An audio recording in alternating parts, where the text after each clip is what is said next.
Ce chiffre à présent, qui hélas ne vous surprendra pas si vous travaillez dans un bureau. En moyenne, un salarié français passe 3 semaines, oui 3 semaines par an en réunion, comptez 6 semaines pour les cadres, des réunions qui sont souvent longues, ennuyeuses et pas toujours très productives. Et ce n'est pas une fatalité, la preuve avec ce reportage étonnant de Yannick Hézard, Bertrand Lachat et Bernard Deleporte. Ce matin-là, dans cette entreprise, c'est une réunion un peu spéciale qui commence. Allez-y, vous bridez pas, vous pouvez bombarder vos idées. Objectif du jour, améliorer les inventaires dans les magasins. Mais ici, pas de long monologue. À la place, les participants doivent partager leurs idées en envoyant des post-it virtuels. Alors, ça fuse, là je vois 23 idées, alors c'est impeccable. 23 idées en 2 minutes, bien plus que dans une réunion classique. Sur une réunion ordinaire, vous avez souvent la grande gueule, c'est-à-dire celui qui écrase un petit peu le groupe, parce que c'est toujours lui qui prend la parole et qui va énoncer ses idées. L'avantage d'un système comme celui-là, c'est que tout le monde est sur un pied d'égalité. Et finalement, la bonne idée, d'où qu'elle vienne, elle va pouvoir, comme ça, être injectée sur l'écran. Ouais, c'est la mort des grandes gueules. Vient ensuite le moment du sondage. Ah, attendez, il y en a qui changent d'avis. Puis du quiz.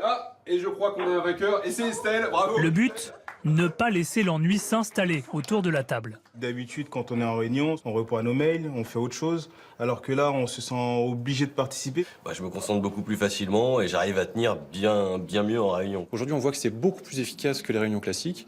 Vous allez avoir des réunions qui sont 2 fois plus courtes, vous allez avoir 10 fois plus d'idées émises et vous allez avoir 4 fois plus d'actions, de décisions qui sont prises. Autre entreprise et autre décor. Le temps d'une journée, ces salariés d'un grand groupe d'assurance ont quitté leur bureau pour un appartement parisien confortable, loué à un particulier. Une ambiance plus détendue pour mieux réveiller la créativité. On se croirait à la maison, mais l'avantage, c'est qu'il n'y a pas les enfants. Quand vous passez la porte de votre société, vous enfilez un costume différent. Et quand vous passez la porte de cet appartement, vous redevenez celui que vous êtes naturellement. On a vu qu'il y avait une appétence en pleine explosion de la part des PME des grands groupes pour trouver des environnements à la fois plus flexibles, mais aussi davantage propices à la créativité, aux interactions, à l'innovation, etc. Des réunions qui se modernisent jusque dans leur organisation. Certaines entreprises utilisent aujourd'hui une intelligence artificielle pour recouper les agendas des participants et trouver le créneau idéal pour se réunir.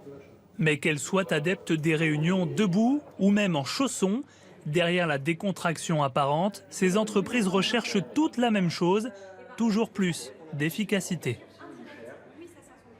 Voilà, c'est promis, demain, conférence de rédaction du 20h en Charentaise.